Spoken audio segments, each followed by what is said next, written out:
welcome to the Beginner's Handbook. I'm Jordan. I'm Jamie. And in this episode we're going to create or curate a naughty and nice list from the Beginner's Handbook from us to you. Yeah, so because it's the festive period, we thought, why not do something different, and we'll do that. So this is, it's not us giving you anecdotes of what's happened to us. It's not us giving you tips and things about how to either improve a game or how to help run a game or anything like that. It's just simply bits and pieces that we found, and we're going to give you what we think is maybe a bit naughty and what we think is nice. Yeah, even if we do give any sort of stories or anything like that, we're not going to be going into, like Jamie's just saying there, it's not going to be like this is how we should do it or should have done it or whatever. Pretty much it will just be explaining things, and certainly there might be some things that we've covered that if there is a topic around that, we'll either make something about it or we'll direct you to one that we've maybe already done, depending on what actually comes up. But I have actually brought a naughty and nice list today in a little handbook for those who are listening.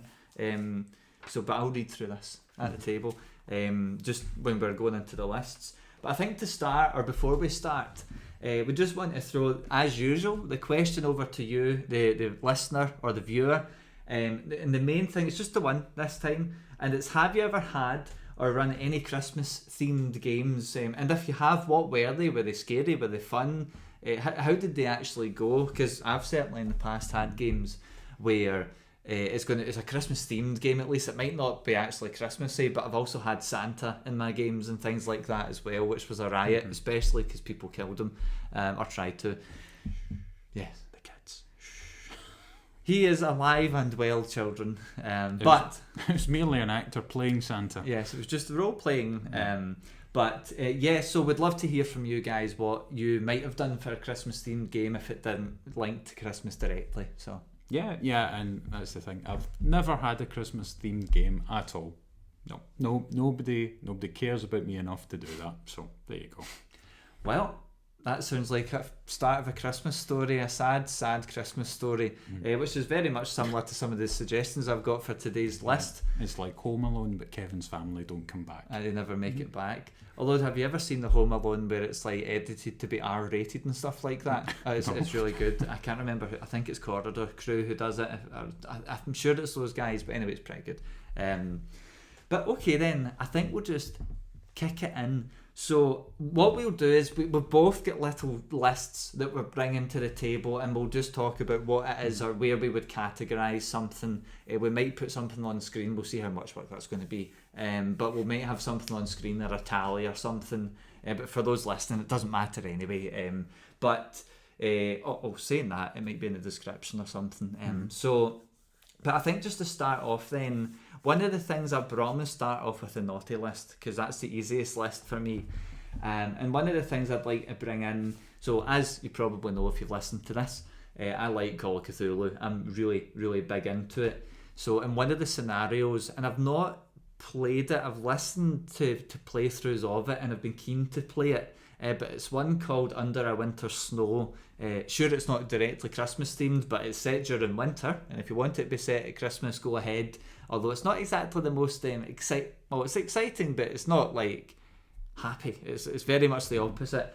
It's set in the States. It's in North Dakota, and it's after World War. I'm sure it's the First World War. You've got a 50-50 chance with that one. So. I've brought up notes about the game just because it's been a while. But I wanted to bring it up anyway.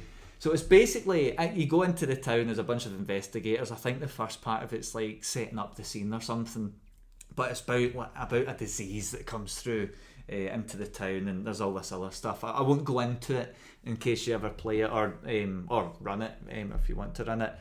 But it's a good scenario. The games that I've seen that ran quite a few sessions, I've been looking at maybe buying it and running it. It's available on Drive-Thru-RPG. But it's definitely a good one. But because it's horror and it's about this evil disease and it's Cthulhu, so there's sanity loss and there's World War I's backdrop and things, it's very much on the naughty list for me. Although as much as I love those games, it's much better suited in the naughty list, I think. Yeah, I don't see anything that's maybe going to pull it out into the nice list. after First World War, disease, winter, freezing, frostbite. Nah, I think that makes it on the naughty list. Oh, do you know what? You see if our guy, our GM, had made his Franklin Expedition game, we could have had it on the list, because you see if it was like published, we could actually recommend it. It was one set in the Arctic, so I suppose again it's cold themed rather than winter. I don't know when it was set, but it's it's cold, but we could easily have that set during Christmas. But that was also a great game. But it's not very much. It's definitely a naughty list scenario as well. We have spoke about this in other episodes and stuff, I'm sure. But anyway, if you've heard the other episodes, you would have seen it. You would have heard us talk about the Franklin Expedition. But anyway, that's my first suggestion for the naughty list. It's the Under a Winter's. I'm just looking. I actually forgot the name. Under a Winter's Snow. I almost said night there because I'm thinking of something else I've got on my list. But anyway, so what about you? Naughty or nice list? What have you got? Well, for me, the first one that I'm going to throw out there, I'm going to throw it out for the naughty list as well. Just why not? Why not? Oh, I take it we are agreed on naughty list for Under a Winter's Snow. Oh yeah. Just for the visual prompt. Okay, cool. Yeah. That's just so I know later on when I'm looking at talking to Jordan, the editor, that is. But anyway, so your thing is a naughty list. Yeah, so I am going to throw out there, and rather than a scenario that you can go and play, I'm going to throw a concept out there. A concept, very good, very abstract, very nebulous. Yeah, so I'm going to throw out surprise, key point being surprise, player versus player combat. Ah, yes, your favourite in terms. Yeah, we have spoke about this one for sure. Yeah, so there's a whole episode dedicated to that if you want to go and find it. So I'm going to throw that out for the naughty list. And the reason I'm throwing it out there for the naughty list is because whether it's a player character fighting another player character, or whether it's an NPC as controlled by a player fighting a player character, then if you just spring that on your players, if you don't tell them, and then all of a sudden you've got a character that somebody's worked for however long to kind of drag up from the lowly depths of level 1 and get them all the way up to level 20 or whatever the situation is. If you spring that on them and then you're asking one member of your group to kill and go out their way to kill somebody else, I think that's a bit naughty. So I'm conflicted in this, and maybe it's in part because I've not had your kill count. Because of my kill count being in part the reason for it. But I've also not been the person that's lost a massively played character at all from it either. But PvP's an interesting one, and I'll come on to like one of my list suggestions maybe later on, because there's something that there's a lot of PvP in it, or at least depending how you set it up, there's a lot of PvP.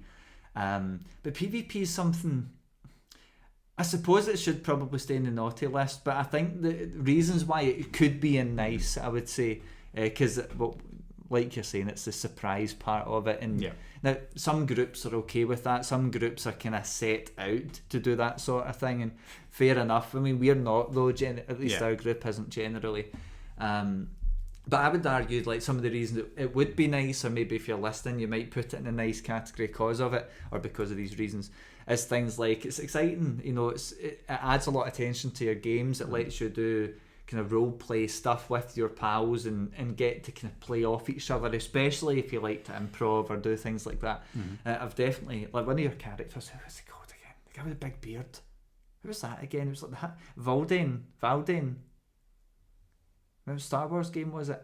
And he had like he had like an assassin guy. I was thinking our dwarf campaign. I'm saying, who are you talking about? I'm talking about something else. The guy with the beard, the dwarves, they've all got beards. Narrow it down. I did a thing for. I made a portrait for my dwarf character. I think he's actually in the back of my computer. You won't be able to zoom in, computer enhance, although it'll be way too small to see it, I think. But he's just creeping in there. Anyway, I wondered with him if he was going to be quite PvP-ish, because I mean basically we were all kind of separate characters. I don't think in that game we actually were pals in any means. I think I maybe knew one of the guys, but it wasn't close pals. So whereas Jamie's guy was really it was really kind of not part of our group basically, or not part of. I mean, I wasn't part of the group either, but he was more like the outsider compared to the rest of us, even though we were all technically outsiders. So I won the PvP during that game, but it became over time. I don't know if that was on the cards. Yes, I had that. And you put it in the naughty list.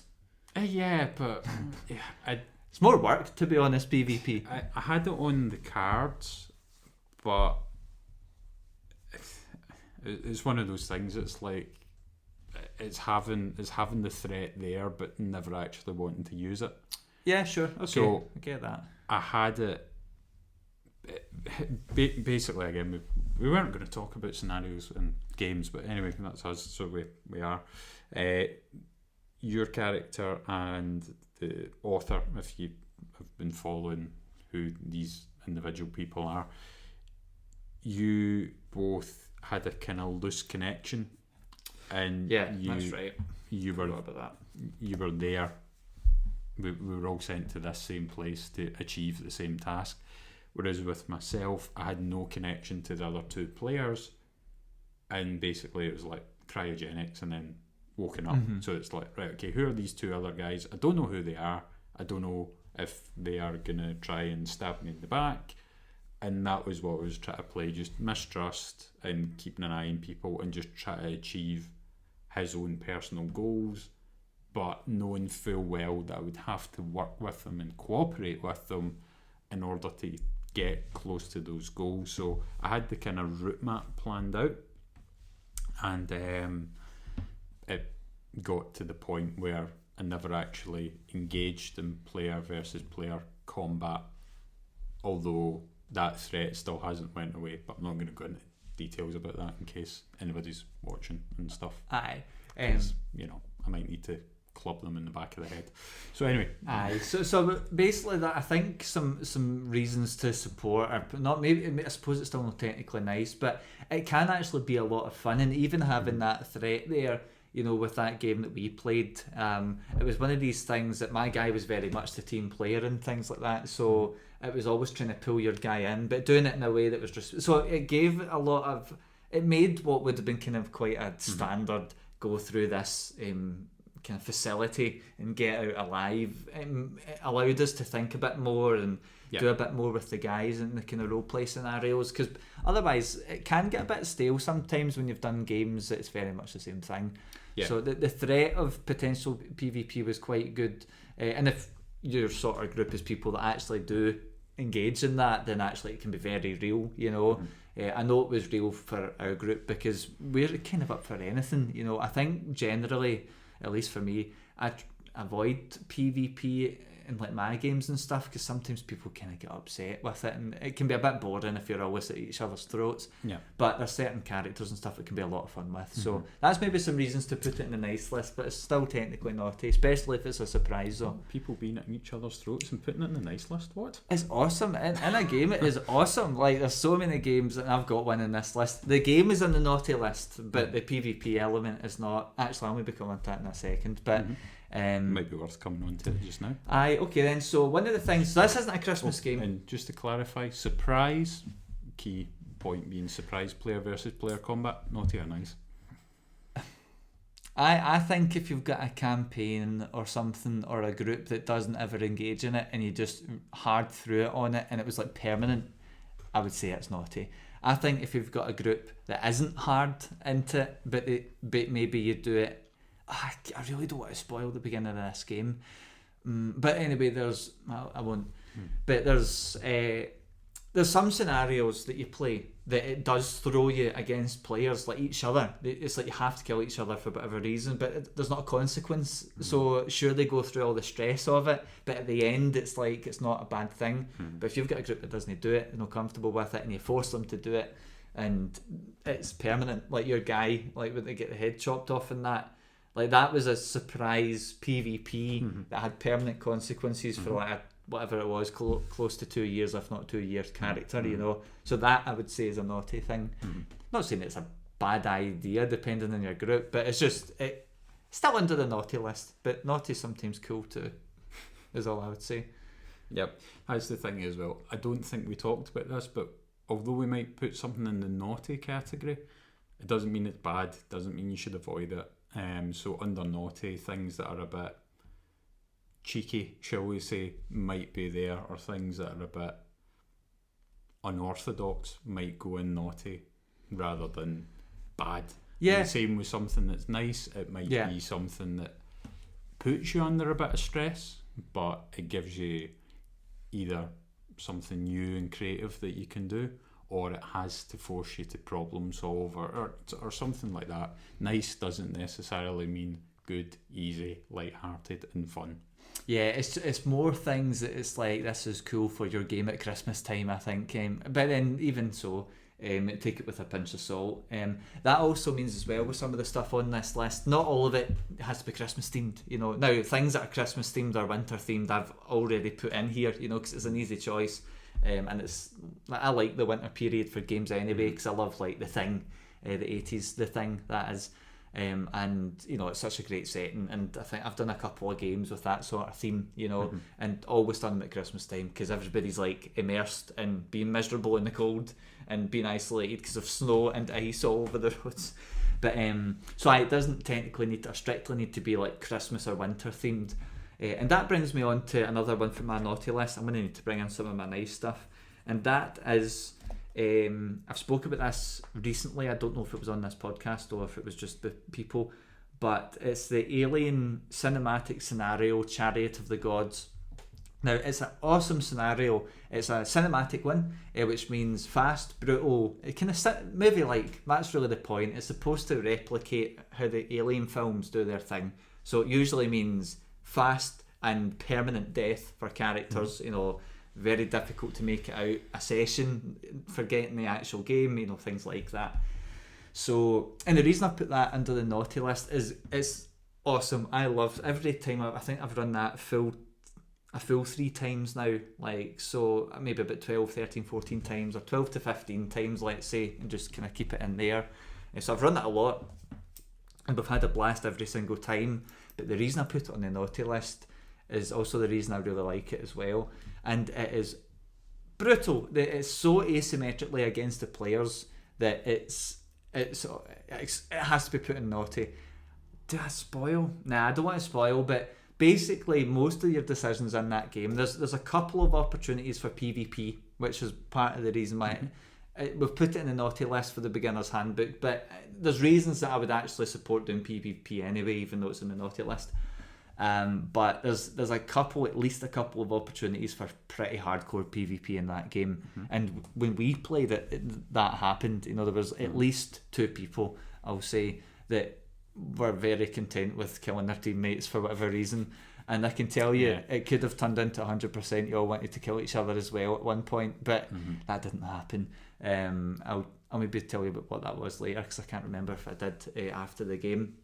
I'm not sure if you did actually. I don't know if I did. But anyway, and there's a couple of major choices in that game as well that if you make them, you're screwed. Like, your guy is screwed and they're 100% going to die is pretty much it. So it's very much your people are going to die. And it's awesome because of it. And I just smirk behind the GM screen. It's like, are you going to do this? And it's like, no. I'm like, oh, come on. No, you're running out of air, man. Come on, you've got to. And it's like, no. And then people end up doing it and they think, well, you've died before you've seen the outcome of some of those decisions. But anyway, Chariot of the Gods.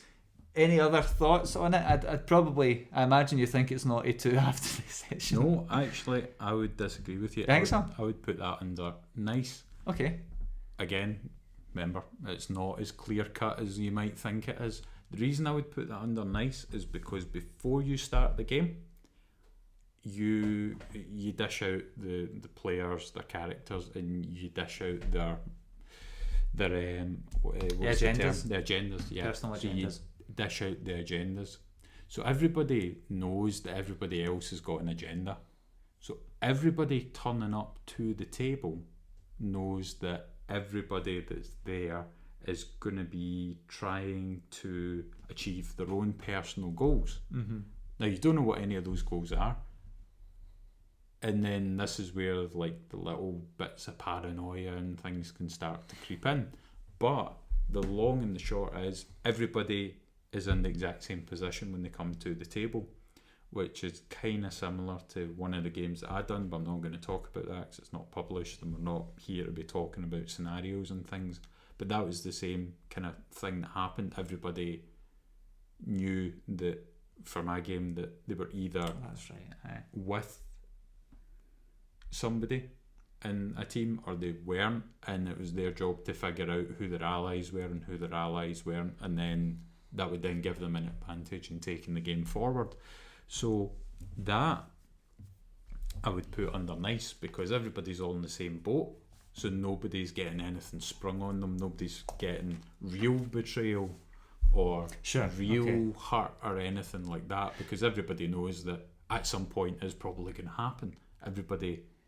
Everybody's in the same boat, so I would put that under nice. I would disagree with you. It's funny to talk about there's no real betrayal, but I think it was you that booted my sister into the clutches of an alien and she died. It was either you or Andrew. No, it wasn't me. No. Was that the other guy? Yeah. Okay. But, it was so good though, honestly. There's so much blood, it was awesome. But do you know what? We've put PvP in naughty, and there's PvP in this, but I think thematically, like for the players, it's a naughty game because it's so against them, and the chances are everyone's going to die. I think the only time I played it, no one made it out, and that was one night we played it. So I mean, we pumped through characters real quick. Yeah. But I think for the reasons you're saying though, because I think as a game that is really, really brutal and has significant amount of PvP opportunity.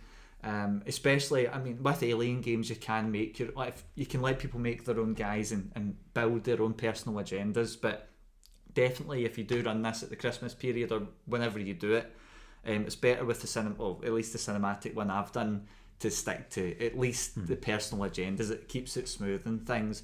But because of the way it's structured, it actually gives people a good, even if their guys die really quick, it's very much so giving you the chance to go or give them a new character, and there's like up to 15 or 16 NPCs they can play, not including your own group, your own team of 5, no matter how many players you've got. I think there's like up to, it's 11 or something. It's 10 or 11 other NPCs that they have access to if their guys start to die. So it's very much cool, chin up, here's a new guy, and then you get all these cool agendas. So do you know what? Why not? Let's put it in the nice list, because I mean, I've had a blast. I just put it in naughty list because it's so brutal, but it's also so good.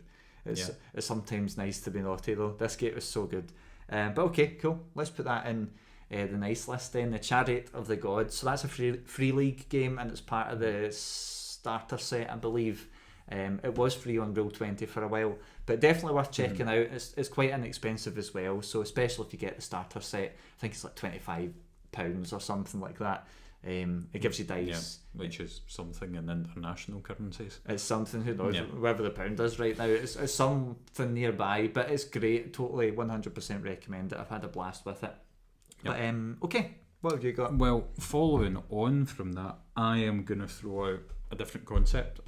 Most of the things that I've brought to the table are concepts here, so I'm going to throw out secret factions and ulterior motives. Now, we've just talked just talked about Alien, we've just talked about the agendas, and again talked about the game that I ran, which was again had a similar kind of thing going on. But I'm going to throw out secret factions and ulterior motives, and I'm going to assume that this is an individual or individuals that are bringing this forward rather than it's built into the system of the game. Okay.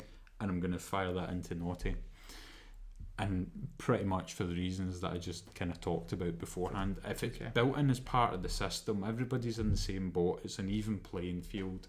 So although everybody has a secret agenda, is it really a secret agenda when you know that everybody else has got one? So it kind of takes the edge off it. This is properly somebody scheming, somebody plotting, somebody smiling to your face, and the second you've got your back turned, just plunging the knife in again and again and again. That's what I'm throwing out there, so I'm putting that under naughty. Jamie says that as if he didn't clobber the back of my guy's skull in with a wrench one time. Although, to be fair, I was possessed. In fairness, you attacked me first. That was self-defense. It wasn't me though. It was like the demon man or something like that. That was like 2 games in a row. I think there was like me killing you or something. Or trying to kill me, yeah. Yeah. Well, to be fair, you did OD me in my last game. Mm. You just totally. I don't know if that was intentional or not, although it was awesome. No, it was one of those things. It's like, It was so I cool. know, I'll hit him in the back of the head with the wrench. That'll knock him out. Yeah, and then you roll, and I think It was at max damage. And I was like, oh, sorry. Insta kill. Oops. But yeah, to be honest, again, I like that sort of stuff, but it depends. I mean, and it always depends because some people don't like it. I'm actually reframing this as we go on, right? Because the way I'm seeing this now is this is a naughty or nice list for stuff to do or add to your games, whether it's a mechanic or a feature during Christmas. And the big thing about Christmas is people just want to have a lot of fun. And if your group wants to have a lot of fun, go ahead and put in the ulterior motives. But the problem I've had in the past, and I'm not saying it's always terrible, but I've seen before where when it's like people are individually coming and basically scheming, about other players and wanting to do them in and things. Now, a GM will probably just be like, nah, you're not going to assassinate your pal, basically, who doesn't know you're going to do it, And take all their money. That did actually happen at a game I did at the comic shop. I was going to say, let's face it, most of these assassination decisions, money's at the root cause of it, isn't it? Yeah, I mean, a player did that at our table, and then one of the other players charmed them, and they failed their check and had to give the money back to them, and they never showed up. It was their only game. It was just some kind of drifter that came in, It was like a drive-by play session for him, and he ended up losing all his money, but. So I think though, because it's like I'm thinking about playing this stuff at Christmas period, and I would say a lot of people, it's like usually you want to have a lighter hearted, even if you want to do a horror game at Christmas, you still want it to be kind of dramatic and fast, and that's where Alien, it's kind of built around. I think I'd said to you for weeks beforehand, like it's going to be really brutal, you're probably going to die, you're all going to die. First game everybody survived. Yeah, that was really annoying though for me. I know. But the thing is, I prepped them for it, so, and that's okay, you can play it at Christmas, though. Everybody's down for that. But the kind of more insidious PvP elements or ulterior motive stuff, maybe not so much. So I would actually put that under naughty, because we're talking about games around this kind of festive period. So I would agree. Yeah, good. Right. So motives, I'm going to put that one down just so when I'm editing I can do the wee pings or whatever. We'll see how fancy we get for it. It's so close to Christmas already though, but we'll see. Alright, so I'm going to jump over. I'm not going to tell you what list this is in, although you can probably imagine it. Do you know what? This is on the nice list, okay? And part of the reason for this, and if you play D&D, you almost like 100% have heard of this campaign, but it is awesome, and that is Rime of the Frost Maiden. I think Rime of the Frost Maiden. It's got a funny title. I can't. It's Rime of the Frost Maiden campaign anyway. It's the one with the owl-looking person in the front cover. It is a great campaign, and I won't go into the detail. It's a big one, but I mean, people have it up at the same level as the Curse of Strahd, which I've run quite a lot of now, probably about 30 or so games I think at this point. Is as much as that, because we've been playing it well over a year, so anyway, so it's up at the same quality. So if you played Curse of Strahd, sure, Strahd's very gothic horror, and if that's your thing, nothing's going to kind of reach that level, I would say. But Rime of the Frost Maiden is so good, and it's definitely, it's maybe technically not Christmas themed, but if you wanted to augment it with Christmas themes in it, it's got frost in it's set in frost, and there's a frost maiden, and there's snow, so that's close enough. All you need to do is just put Christmas hats on NPCs and you're done. So I would say it's a good one to play at Christmas, especially because people are going to have maybe time off and things like that to play games.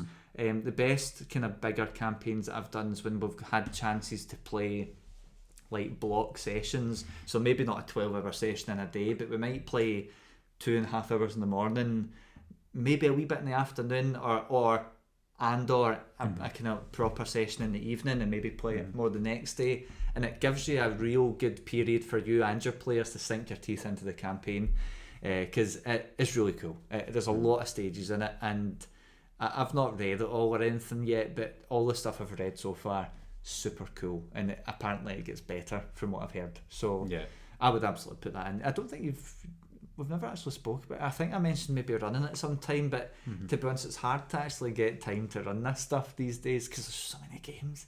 In our group now, everybody has games to run, you know. Yep. But it's a fantastic campaign, so I would say put that and play this at Christmas in a nice list. Yeah, I would also agree with you in that one. And one of the reasons I would agree with you that you never touched on is if you well, you know, you should have thought of it, is that if you want and I'm going to use inverted commas here for anybody that's listening and can't see me do the air quotes, if you want a Christmassy game but you're worried about it being a bit twee and a bit too nice and a bit too cringe, then something like that is ideal because you're getting a winter type setting and you can then take it and run with it and do something a bit more serious. But if it's a break away from what you normally do, then you're still getting that kind of seasonal jaunt, if you like.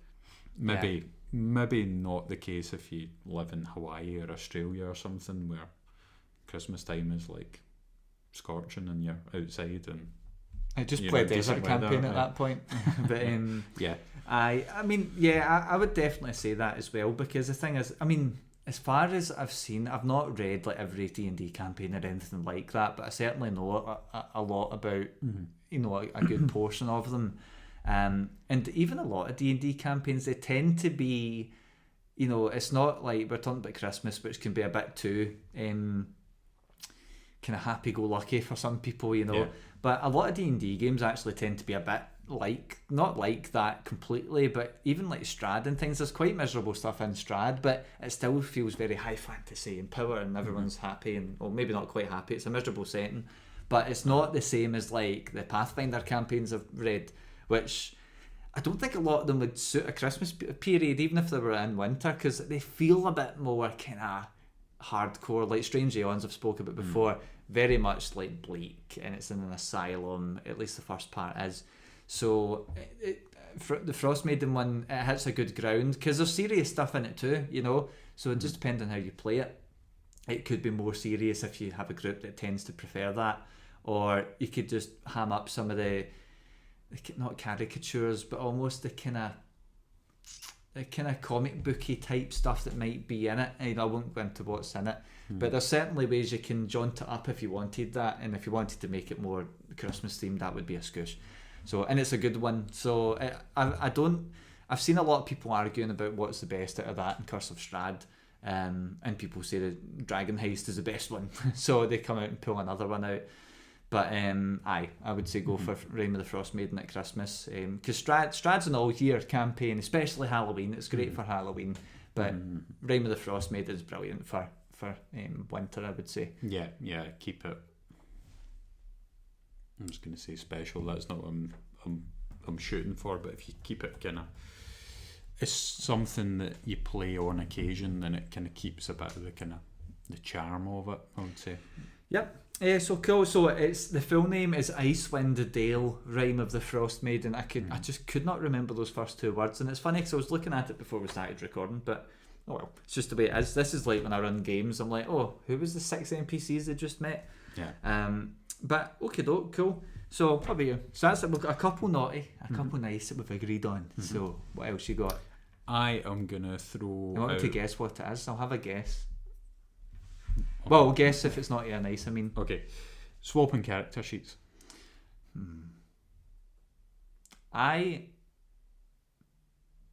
For me, I don't know where you will go with this. For me, I would be putting that in the nice list, because I think more so. I think if it was new players, I wouldn't recommend it, but it's a really cool. It's a cool concept to do, and the only time I've ever seen it in like the 5 or 6 years I've played D&D, it was that one game that we had, and I would put that in nice because it was nice. It was so cool, particularly because I've done so many of these games, and it's like with D&D I kind of get fatigued a bit because I play that the most, well, almost the most now, but I just so much D&D over the last 5 years. That was a mechanical switch that I'd never experienced, and it totally changed the game for me. So I'm putting that in nice at least. Yep. What was your? So I would put that under nice as well. Now, again, the little caveats like Jordan was saying, probably not the best for inexperienced players because they're trying to get to grips with their own character and their own character sheet, and then all of a sudden you take that off of them and you put something else in front of them, and then it's kind of they're back to the beginning again, trying to figure out what's going on. So it's better with more experienced players, I would say. But again, like Jordan's saying, it's good because it gives you a little bit of stress, because all of a sudden, even as an experienced player, you know where everything's laid out in the character sheet, and you know how to interpret some of the rules and things, and you can work with it even if it's like a class you haven't played or anything. But what it does is it gets your brain working, and it gives you that little bit of stress because you're having to quickly figure out what to do as the rounds of combat are coming in, and as your turn is getting closer and closer and closer and closer. So it's good for all that. And again, going back to what we said, kind of, it wasn't at the start because we didn't say it at the start, but near the start of the episode, is that naughty and nice are a bit ambiguous. It doesn't necessarily mean it's all fluffy kittens and rainbows on one side and then doom and gloom on the other side. So because you've got that little bit of stress, and because it's getting your kind of problem solving part of your brain working, and it's keeping you focused and active, and it's something different to do, that's why I put it in the nice category. And because all you're doing is you're taking 2-player characters or more, depending on how it works out, and you're swapping the sheets. You've not got anybody at the table that's then, you know, try to cause harm to the character or try to do anything like that. Everybody's still in the same boat. Everybody wants to survive the combat and move on to whatever the next scenario is going to be for you. So it means that you're not overly risking any of the other kind of player characters that are there. Now, there is an element of risk to it, because if you give somebody a class that they're completely unsure with and they're looking at it, and that person starts taking damage and they start getting a bit stressed and they start panicking or anything like that, then you might be running into some dodgy territory there. But in general, I think it normally works out okay. Yeah, and do you know what? It's something actually, I can't believe I've not done that in my games. Yeah, because I mean, that was a while ago that happened, and I've run. Yeah, it's a good while ago now. I've probably run more D&D games since that time that happened, and we've played as a group. Like, because I mean, I'm running at least 2 D&D games a week. Usually it's a bit more, but it's either 3 or 4 sessions I'm doing a week. You know, whether I'm running or playing, but I definitely run at least 2 a week because of like a couple of the groups I'm with and things. So there's so much D&D, and I just don't know. I don't know why I've not used that yet, because it's so cool. Like when it happened, it was like, oh crap, this is something else. Yeah, it was kind of strange as well, because it happened to the 2 of us, and it was a case of, right, okay, you 2 guys swap character sheets now, and it was kind of like, what us? And you know, it was weird. I was like, I don't want to play his crap character that I'm going to kill in 2 games, but not tell anybody about. Traitor. Anyway, did I kill that guy? Yeah. No, that was the other guy that killed him.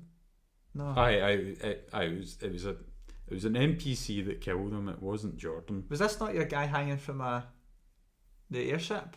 No. When the mind swap? No, that was him. No. We'll talk about it later. I was definitely after that, by the way. I'll tell you why later. But sure it was. It wasn't. I'm telling you. We'll talk about it later. So anyway, nice list. It was so cool. No, seriously though, it was a lot of fun, and it totally switched it up. And the reason I know it was after that, because I was playing the wizard spells and stuff, and you were playing the barbarian, so there was a wizard spell list and things like that, and I was hanging from an airship. I did not kill that character.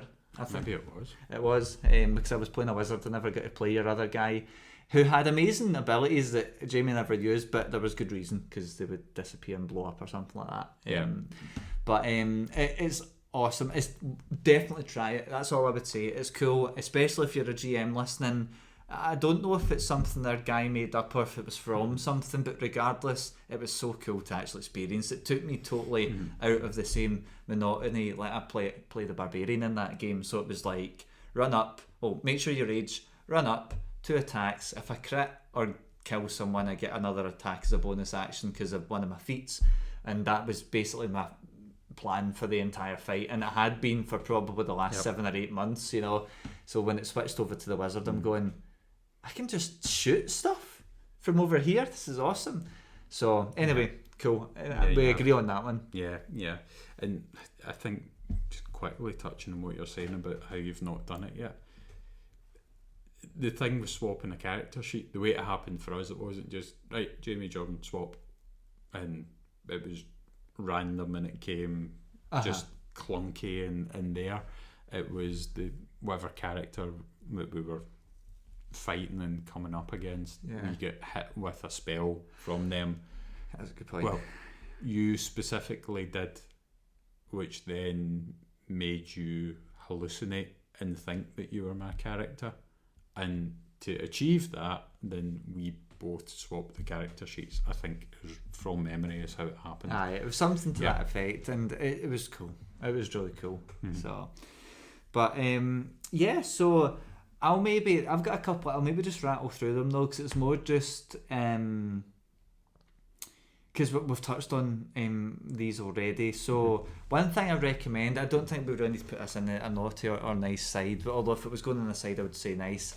But one thing I would definitely recommend, if you're someone that's competent with playing games but you want to do something at Christmas, try making your own game using D&D. Like actually make your own scenario, because there's so much stuff out there that you can just pull from online, and one of them I've actually put on the list, actually 2 of them I've put on the list, because D&D, the thing with D&D is, sure, kind of combat, if you played it lots, it kind of becomes the same thing, it takes a bit of work to make it more exciting when it comes to combat, but it's really, really good at like making people feel cool because they get all these cool spells, they don't die that quick, so even if they do go down, they might be worried, but they'll get back up. And if you compare that to pretty much most of the other systems I like to play, when you go down, you're pretty much dead. If it's Alien, most of the time you're dying.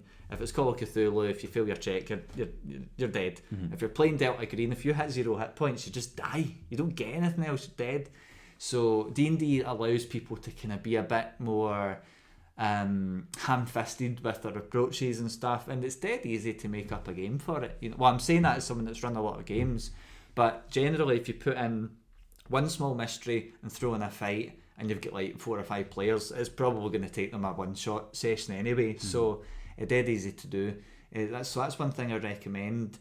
And with that in mind, I have a creature. So any of the creatures that I bring into this, I've spoke about like some of the stuff I've been recommending so far and putting them into nice or naughty and saying we'll run it at Christmas, it'll be under the nice list. What I'm going to talk about now is a couple of characters, and I'm putting them in naughty or nice list based on their build, how brutal they are. That doesn't mean you shouldn't run them if they're in the naughty list or anything, but it's just to let you know they'd be nasty if they're in naughty, and they're pretty cool and they're fun to fight or whatever if they're in the nice list. Yeah, like Arctic versus serious, that kind of thing. Yeah, so the one I'm going to put in to start off with, the big man, I think I will. It's Santa. I found a stat block. I'm just going to, if you give me a second, and I'll shout out the site that I got it from. It was a blog called worldbuilderblog.me. They have a stat block for Santa Claus on it. It's CR20, and oh my god, he is nuts, man. And about this time last year, actually, I think it was the 11th of last year, I ran a session with one of the groups that I was running a big campaign with, and I think it was one of my pals' girlfriends had joined us at the time or something. There was a new person coming in, or 2 people coming in, and I thought, do you know what, they're going to do this really hard adventure, so I'll just break it up and put a fight in the middle. But then went, crap, there's a lot of people, but I've got to make it Christmas themed, so I was like, I'll find Santa. And the stat block that's on his website, man, it's so good, he's so brutal. Just to give you an idea, and I'd like to hear if you think he should be naughty or nice, because I've moved him around twice now, and now I don't know where he sits. But Santa has so much hit points, I cannot describe to you how many hit points he is. I actually can't find the stat block now. Maybe it's not the World Builder one. Hold on. Anyway, I'll just keep talking about it. So anyway, Santa Claus, yeah, it is worldbuilder.blog.me even. So Santa Claus has layer actions, which is cool. I don't think we've ever had layer actions in a game, maybe once.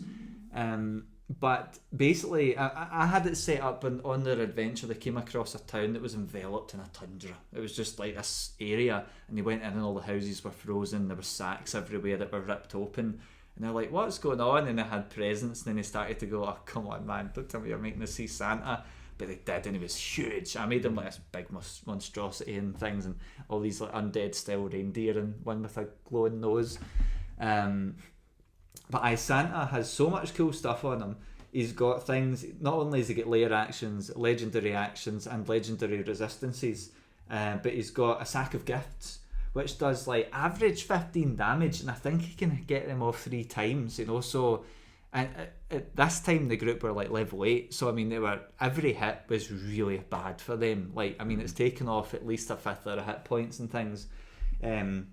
He throws Jolly Hollies, which is just a wreath of hollies that does a lot of damage. It's ranged. If you get caught by it and fail I think it's a wisdom save, you fall to the ground laughing, prone and all that, so it makes you really, really easy to hit, and you can't stand until after Santa's finished his next turn and things like that. He throws presents with monsters in them, which was what the burst open sacks were, which blinds you or something, or deafens you. It's like, it's so brutal, man. He's I forgot about this one. His ability he's got called Peace on Earth. So, and it's any number of creatures he chooses within 30 feet basically fall under the Sanctuary spell. So that's good for his little reindeer. So anyway, really cool. He's also got nice twinkly eyes, and it charms you by Santa. One of my favourites is a wee legend. I'm sure it's a legendary action called You've Been Naughty. And basically, if you do a save, and I think if you fail it, you're in his naughty list or something like that. But it gives him Santa and his allies advantage to hit you and stuff. So basically, he's going to steamroll the hell out of you, is most of his abilities, and it's a total riot. It turns out my pals ended up beating him in that game, even though they were very like level 8 versus CR20. But a part of it was just, I didn't know what the hell I was doing. There was so much abilities. But Santa was a monster to fight. He ran away, I suppose, so I suppose they didn't kill him. But it was so much fun. It's so hard though. So what do you think? What do you think he should be in? Because you don't need to play him nasty. Like, you could have him fighting with the players and doing all this. You know?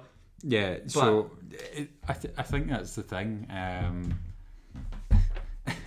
If you're going to get the players to come up against and attack him and have undead reindeer, as you've put the spin on it, I think that's going to fall into the naughty side, and it's kind of taking everybody's happy childhood memories and then just wiping the floor with them with it. So if you're doing a CR20 evil Santa, is going to be naughty, but if you're doing a CR20 Santa, or just any form of Santa that kind of fits with the classical image that the Coca-Cola Corporation created, then yeah, put him in the nice list. I think I'll settle with, I know I played him evil, but even though he's evil, I would still be like, put him in the nice list, because it was so much fun to play him, and I know my players had a lot of fun fighting him. Like, it was just especially because the abilities, shout out to that website, I've just closed it so I can't remember the name. Worldbuilder.me. There's the ones. The actual build of the character was so much fun, and even though they were my players were getting their ass kicked, they still enjoyed it because it was funny. It was like throwing holly wreaths and all that, and shouting "You've been naughty" and all that nonsense. So I'm putting that in the nice list as well. I had such a blast with that game, and that actually. Have you got anything you want to say? I've got another character I can bring in if you want. If it's the one that I think you might bring in, then it's probably a good time to bring it in. So this one, obviously, you would think he sits in naughty, but I want you to make your mind up. Okay. And it's Krampus. And Krampus, it's like, he's nowhere near as bad as Santa for some reason, in terms of like how hard he is to beat. But Krampus we had a lot of fun with when we had him, and it was a separate group, but it was also a lot easier. But it was very much just, if you know Krampus, he's like evil Santa. That's kind of oversimplifying it, but we'll just leave it at that. But actually, a lot of cultures just wiped out in that sweeping statement. Bad Santa. Maybe I'm in the naughty list. Right. But so what was cool about Krampus when I'd done it with a different group was I didn't tell them it was Krampus. It was set in winter, and all that, and there was this hoofed kind of creature with horns, a big one. I based the design off of the Krampus film, which was actually really good. I totally recommend it if you're watching it over Christmas. But yeah, I had him sneak up and end up discovering it was like Santa and stuff. Krampus. But Krampus, he's not as fun, I would say, but he's basically just really nasty. He can throw chains at people. He can grab onto them to make it easier for him to hit them and things like that. There's stuff that he can throw at you to blind you. He does have a series of legendary actions. It's just 2 actually. I think he gets. I think if I just double check, he doesn't have legendary resistances, so he's actually an easier fight. Mm-hmm. But if Santa was like this guy on steroids in terms of how hard he was. Mm-hmm. So that's why I'm not sure about putting him in like, okay, sure, he's a bad guy, but he's a cool thing to add to a game. But he's quite nasty, so I think with that I'd probably just traditionally I'd be putting him in the naughty list. But what do you think? Yeah, I mean, I'd probably agree with what you're saying, because the thing with CR20 Santa is it depends on how you spin him. Mm-hmm. Depends on where I would place him, but overall I would probably put him in the nice list, because you don't necessarily have your level 8 players coming up against a CR20 challenge and things, so assuming that it's, if you are going to make it Bad Santa, then it's an even fight and all that sort of stuff. Put it in nice, because it's making the players work and stuff, and it's because he has a serious fight and a challenge, then you're eliminating kind of bits of the cringe aspect of it. Or if it's like you've got him as some sort of like guardian protector or whatever, then again it's all nice and happy and stuff.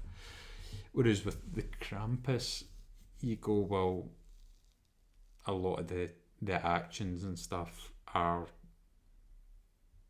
there's no kind of nice spin on it, if you know what I mean. I know, like, I'm just thinking that like the holy wreath, like when you get hit with that, you fall prone and laugh. And you laugh, and you go, okay, that can be made quite sinister, but at the end of the day you're incapacitated through laughter. Yeah.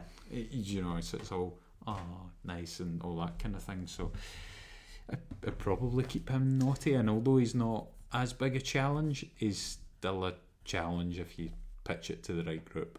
Yeah, I think that's fair enough. I can't, even just looking at it again, I looked at all this stuff before I even done it, added it to my list and stuff, but let's leave him in the naughty list, I would say, but certainly add him to your games, because he's an evil guy. I suppose if you wanted the challenge to be harder, you could actually augment him with some of Santa's abilities, just craft it. Just dead easy to do.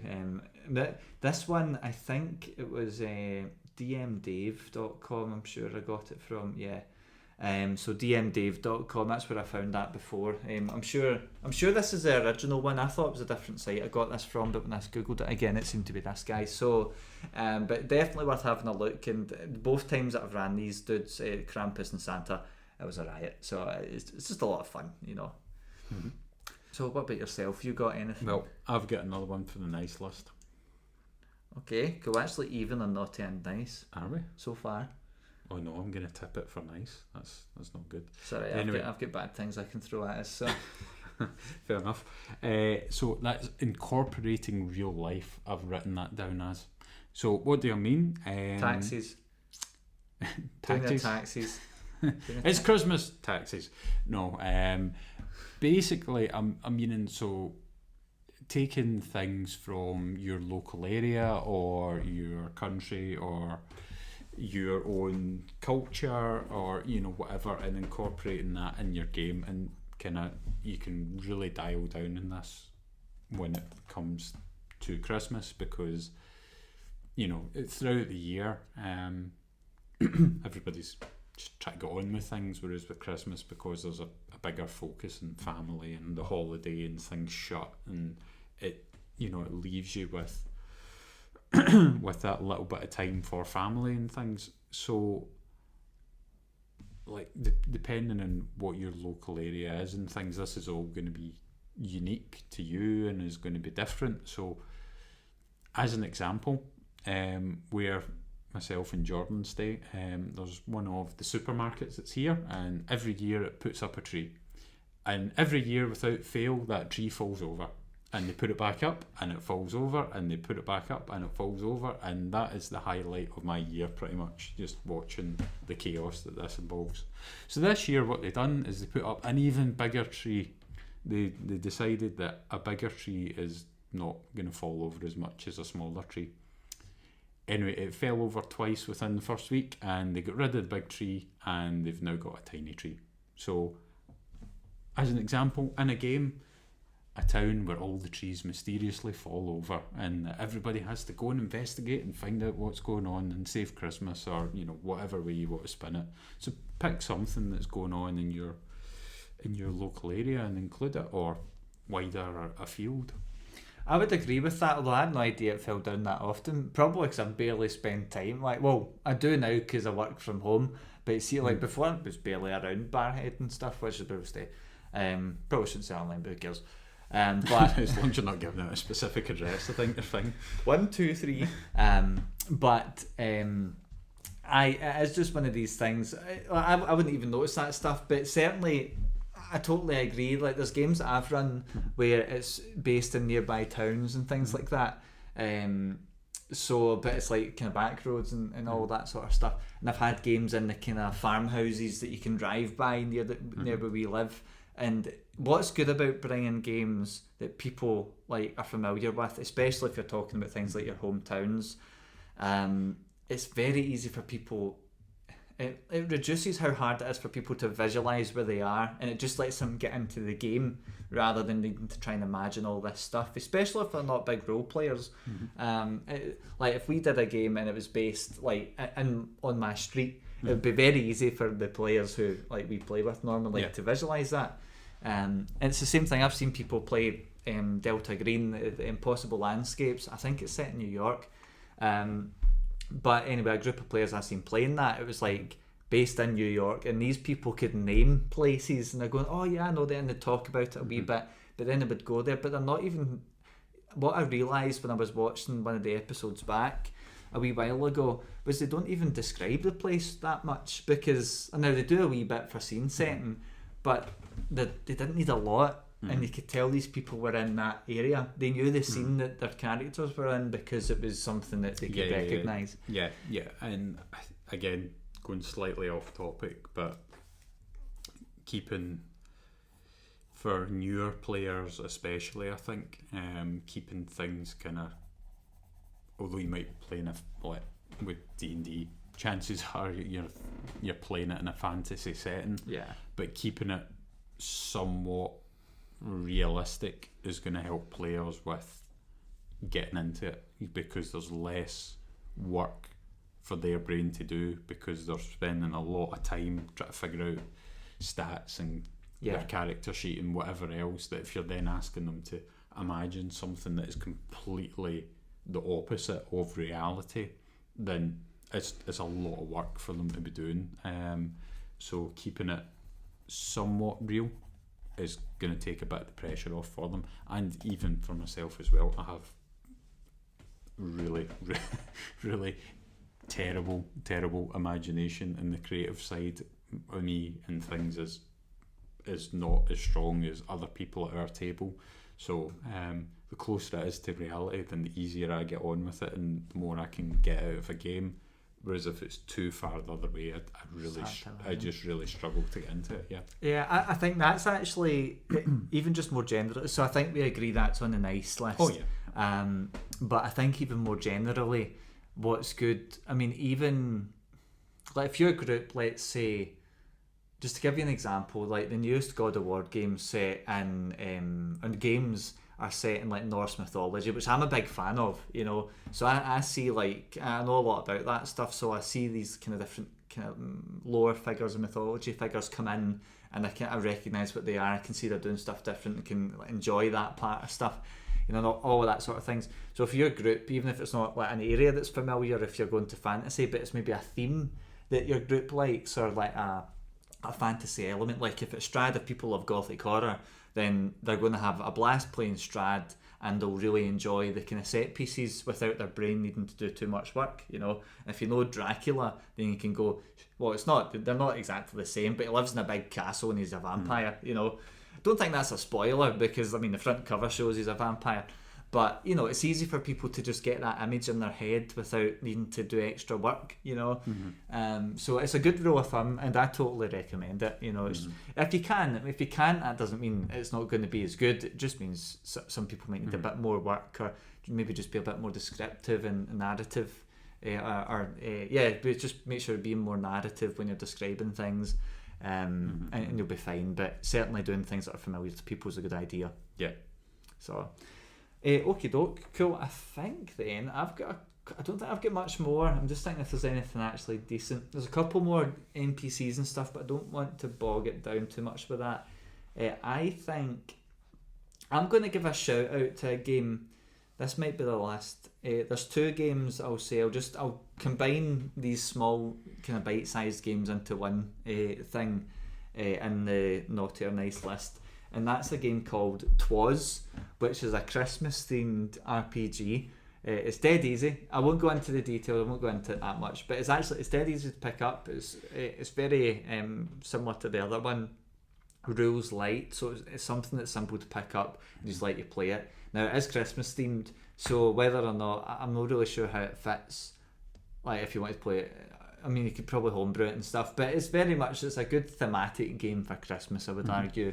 And the other one I would recommend, I'm sure this is one with hacks, I've not actually run this, but there's other people I know have run it, and it's Goblin Quest, which is also super rules light, very fast to pick up. I'm sure we've done a Cthulhu hack for that game, for Goblin Quest, and it was a blast. But I'm sure Goblin Quest is the one that has a whole bunch of stuff like for it that's like, here's a expansion for it that takes almost no work to actually add to your games.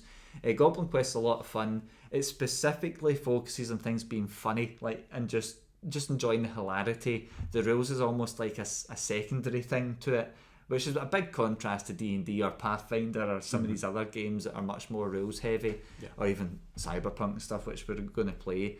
And Mamma Mia, the rulebook is big. It's a big rulebook, so Goblin Quest is also a good one. So I would say these kind of smaller, bite-sized game systems, that's something for me on a nice list, especially over Christmas, where rules light games are good for one-shots, and rules light games are perfect for those, especially over Christmas, where you might have several nights in a week, or a few nights in 1 week to play with people. I'd agree with you in that. Like your festive games, to me, the simpler they are, the better, because if you have family coming over and you decide that that's something that you want to do with them, then you need everybody to be able to know what's going on so that they can enjoy the game, and as well as that, so that you can either get the game done and over with in potentially an evening, depending on when you've got people coming over, or if it's friends and you've got kind of more occasions, then okay, you can kind of add more elements in and things. But for that holiday period, you're sitting going, what you've got, if you start super early, you've got from the 1st of December to middle of January or whatever. So you've got that time to have everybody look at the rules, understand the rules, make up their characters, play however many games that you get a chance to play, and then, that's you. So if you look at it, if you give the rules out early and you manage to get everybody looking at them, then you go, what, you've got 5 maybe 6 weeks maximum during that sort of period, realistically. But then you've got Christmas itself and things that probably knocks a week out for most people and things, so you've got maybe 4 or 5 opportunities realistically to do games over that period. So everybody needs to kind of be able to pick it up, get what's going on, and then get going. Yeah, and even with that 4 or 5 days, realistically you've got to play. It might not always be consecutively or in the same couple of weeks. So that's what's nice about rules like games, and something that our group's been doing, Jamie and I's group has been doing a lot now. I'm glad. I hope we kind of stick to it is like rigid. It like doesn't need to be like, okay, we're doing this new system now, then this new system.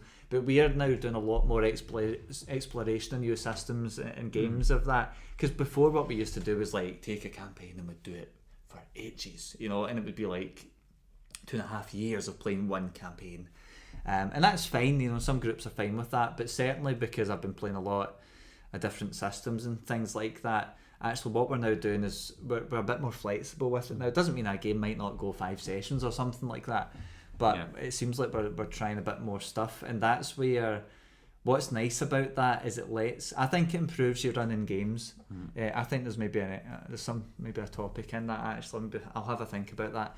But because one thing, certainly playing D&D all the time, it's like you get into a D&D way of doing it. But I remember the first time I seen D&D players playing Call of Cthulhu, and it was bad. It was bad for them. Like, they just were like, oh, monster will run, charge it, and at one shot one of them, they went, huh?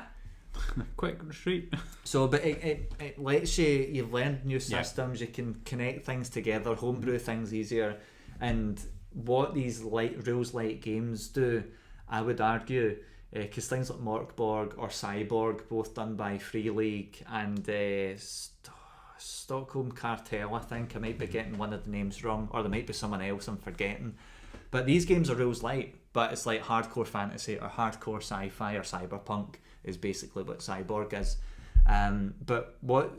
Or even Alien as well. That's a game that almost actively discourages rolling, but it means you can pick up stuff from playing these little short games. And these rules light games at Christmas, like Goblin Quest, I know for sure, like that game is so much fun, and it really introduces a kind of a different style of running games. It shows you that you don't need to have it super serious all the time, and it shows you how much better games are for it, I would argue. So yeah, definitely use the time to the best of your advantage. And if you're going to get people dipping in and out of games because they can't commit to it over the Christmas period, well, you're probably better doing it with a rules light game anyway, instead of wanting to make the best 5-game Christmas series you've ever done. Just think about having the fun instead. And I think that's what these systems do with the limited time that Jamie's just been talking about. Yeah. So, okay. Yeah. And if you're going to play TWAS, make sure it was the night before Christmas. Yes. Although actually I've only read a bit about that, so I don't know how good it is, but I've heard a lot of good things about it, and I was starting to read a PDF of it, but I never got to read it all. But I've heard very good things about it, especially over the Christmas period. So, okay, doke. I think then I've got one more thing I think that's worth mentioning, but it is only an NPC, and it's very much on one side of the list, to be honest. Have you got anything that you want to? Yeah, I've got one last thing I think that is worthy of throwing out there. So my last kind of story element or plot driver to fire out there is a collision of timelines. Okay. So I know where I would put that because I picked it. So where would you put it? And what do you mean collision of timelines? So you're playing whatever character and you're going about and you're doing your normal business, and then during the middle of combat or an investigation that you're doing around the town, you see a figure that looks familiar but you don't recognise them, so you think it's a bit strange, and then you carry on throughout the rest of your day and the same figure appears again and you go, no, they're following me, so you confront them and you realise it's your future self. That is the kind of thing that I'm meaning. So either different timelines merging and colliding with each other, or someone from the future coming back, or someone from the past coming forward. That's what I mean. Okay, that's interesting. So as well as timeline, I suppose I'm kind of throwing that up for like parallel universes merging as well, I suppose. That's an interesting one. Where would I put that? And like, so let's say, should it be naughty or nice over the Christmas period? So why? What would be the? I'm not sure. Do you know what the thing for me? Right, I find a lot of games sometimes are kind of like overly complex for not any real reason. Not saying that this is at all, but the other thing I found sometimes, and I've been guilty of this, where you put in like puzzles or these little mysteries or hooks that are they're obscure by nature, but you think they're pretty easily solvable, and then you find out players or yourself as a player don't have a clue what people are talking about. You know, it's like, well, I'm not sure. So it depends. I think I would actually say, if we're talking about playing it over Christmas, I would say I'd put that under naughty, just for the sake of like some of the stuff we spoke about. That doesn't mean don't do it. I'm kind of putting it under naughty more because of my preference to not do it. But I'm sort of saying that more because a lot, especially over Christmas, the games that I do over Christmas tend to be short and funner, and they tend to be simple though as well. So not saying that's a bad thing. If we wanted to categorise it, this is where the naughty nice category actually, it's kind of different for each type of thing we're bringing in. So sorry people listening and watching, but just make up your own list from it. You can move it around. So I would put it under naughty. But what do you think? I would put it under nice because something a bit different to do. Sure. And sticking to your Christmas theme and things, Scrooge, Ghost of Christmas Past, Christmas Future, and all that stuff. Alright, so it's very thematic, I suppose so. Boom, there you go. Leave that there. See what I said just a second ago about things being too complicated? Although I'm not saying that was, but that's just like, my games tend to be simple, and mostly because a lot of people I play with like to drink when they play games as well. So I just prefer simpler. I mean, I play a lot of horror games as well, so, and there has been time. Oh god, I've got a campaign there that's got time elements in it that I've not spoke about yet. But just purely, that's just not something I do. But I think, as you probably know, I'm sure I've spoke to you about this, I've got something against flashbacks and things like that. I don't know, they do my head in a lot. And it's not because I don't get it, it's just that half the time it's like, you could have just put it in order and it would have been just as good. Death Row. Yeah, like, see the first Witcher season even, that suffered from it, time jumping all the time. They're trying to be way too clever, in my opinion. But maybe I'm too smooth brained for it. I don't know. But it's something that if you use it, I would say you need to use it sparingly, and you need to ask yourself, am I doing this because I like the idea of it and I'm shoehorning it in, or does this actually fit? Does this make sense? Is this going to enhance what I'm trying to achieve here? And I think it's something that you could very, very easily overdo, and I think it's something that you could really, really easily make it fall flat with as well. Sure. So be warned, be careful, but I think it's interesting, and I think it can liven things up. So that was I say nice, but you're saying naughty unless you've changed your mind. I mean, it's just not something I would do, but I get why actually it's a cool thing. I actually think that's a good thing, like a seed for a game, like just based, I mean, a lot of good games are based off of other things, and just you tend to put tweaks on them. So we're saying collision. Okay, I'm just putting that under the nice side. I concede and give you the nice. And just an idea that popped in my head, you could take the Scrooge element of that, and then you could work that into a horror game. Yeah, I mean, it's quite easy to do that sort of thing. So actually, the thing is, what is rewarding about that sort of stuff is when people actually figure it out, they can kind of go, they get that eureka moment, which is something that's really cool. Just because, especially some of the groups I have, I don't tend to have super crazy puzzles and games around. I just tend to have an easy goal for them to remember if we don't play for 6 weeks. But then that's just my group's preference more than anything else. I mean, I didn't even do dream sequences for like 2 years just because I was like, I can't be bothered. But when I done them, I definitely got kind of a reward from it. You know, people really seem to enjoy these little illusions, and they were effectively flash forwards actually. So I suppose it did end up using the same sort of thing. Yeah. But okay, cool. So I've got one thing. To be honest, it's very obviously in the naughty list, and that is, and I think you pronounce it the Boer Hag. It's Bheur, Boer, Hair, the Boer Hag. It's basically a really, like, if you know a hag from D&D, it's just an ice version of that. But I always love having a hag in a game. Just are so good. If it's Strad, you're talking about Baba Lysaga or the Dream Pastry Folk or her coven or whatever it is. They're so much fun because you can play them off as nice, and most of the hags have things to make them look good, or you can give them a spell to disguise them, so you could really have them in and about your players without them knowing.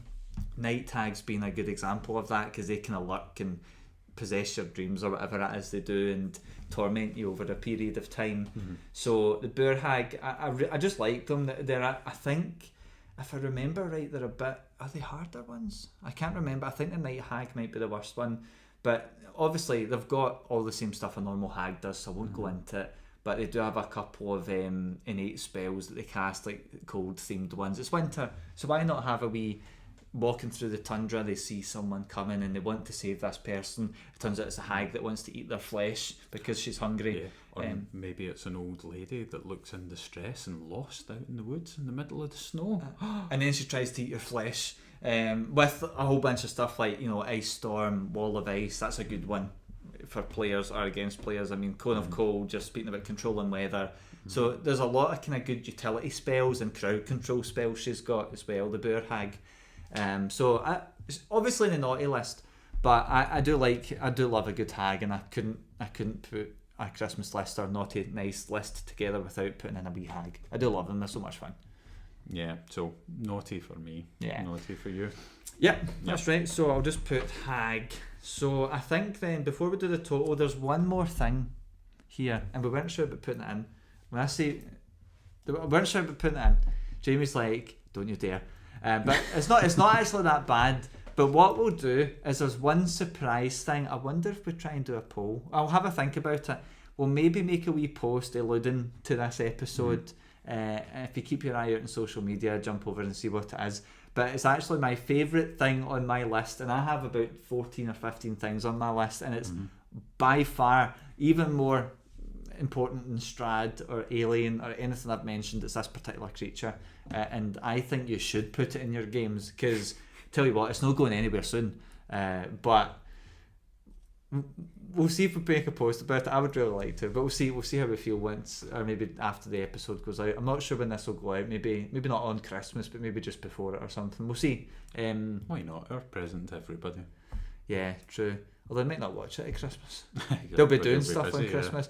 We'll figure out when we're putting it, but it'll be either on or just before Christmas. Boxing Day bonus. That's what we can call it. Boxing Day bonus. The Beginner's Handbook Boxing Day bonus. And maybe between then and the new year, we'll have we might put this thing out just to give you the surprise. So anyway, that's our Christmas list. So the definitive list, 4, 5. Oh God, it's like 5 on the bad naughty list versus 7 on the nice list. So boring. So naughty list had. Well, we save Christmas then. I hate Christmas anyway. That's not true. I love Christmas. So in naughty, we've got Under the Winter Snow, which was the Call of Cthulhu game set in North Dakota. We've got Surprise PvP. We have I can't even read my own handwriting there. Hold on, I'm just trying to see what that is. I'll just move on. We've got Krampus. Is that not Alien? We've got the Hag. No, that's crossed out. Oh, right. This one here. Oh yeah, so it is. There's something else beginning with the letter M. Motivated. Oh, it's Motivations. So that's the the ulterior Cthulhu scenario Under the Winter Snow. PvP, Surprise PvP, ulterior motives and kind of secret ones. We've got Krampus, and we've got the Boer Hag we spoke about. Under Nice, we have Alien, because it does PvP very well and ulterior motives very well, and it's a blast. Yeah, and because it's built in as part of the system, everybody's in the same playing field, so nobody's getting stabbed in the back. Yep, we've put in a collision of time and what would you call it again? Like parallel universes. Parallel universes and stuff. In terms of games, I've recommended things like Icewind Dale, Rime of the Frost Maidens. Great campaign, very fitting for Christmas. In terms of other mechanics, we've got sheet swapping, which is a good one, and integrating real life into your games. And then we've also put, I've recommended Santa, CR20 Santa. He can be very good, but he can also be very bad. But regardless, he's a lot of fun either way. And then the last kind of main thing I recommended for this one was rules light games. They're great over Christmas, and if you get a bunch of role-playing games over the Christmas period, I recommend, rather than sitting for 2 months trying to figure out your rules, just figure out how you do combat, how you do a skill check, regardless of the game, and just give it a go over the Christmas period, because it's the best way to learn is to play it. And I've done Warhammer before, but we're probably in the near future going to be doing Warhammer, and there's still going to be a lot of I don't know what that is, but that's the best way to do it, and it's still a lot of fun. So that's our definitive Christmas list for this point of time anyway. And there's one secret, and I know that will sit in the naughty list, so I'm just going to put that here and now so I remember.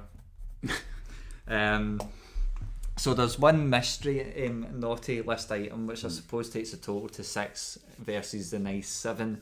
But okay, that's it from us then. So I just want to say, first of all, you've heard our list. I wonder if you've got any lists. Give us like 3 nice suggestions and 3 bad naughty suggestions, or anything like that. Would just be nice to see what other people are thinking, because I'm certain there's stuff that we've not put in that people would absolutely recommend to do over the Christmas period. But I think other than that, it's a thanks from me for watching or listening to this. Yeah, and thanks from me as well. And remember, we've got Facebook there that you can get in touch with us and leave us the suggestions, or Twitter, Instagram's there as well, Discord's kicking about as well, and if you're on YouTube, there's comments underneath as well. Yeah, just make sure as well, just it helps give us an indication of what sort of stuff people are like doing. We've changed, we've been doing different formats. You'll probably notice it if you're watching some of our episodes, the format will probably change a bit. But even just how we're recording episodes, we might change that in the future and stuff as well. So just give us an indication to do with if it's the content of it or the format, whatever it may be. If you can like things and comment on what it is you would like to see more of and stuff, that will just really help us figure out the format. We're still figuring our way through it, even though we've got a few episodes out now, so it'll be much appreciated. And subscribe, because we've got to ask for that or something. Apparently YouTube doesn't like it if you don't ask, or at least the algorithm doesn't, the cosmic algorithm, sorry. So anyway, that's it. That ties up this episode. So thanks very much. It's bye from me. And bye from me as well.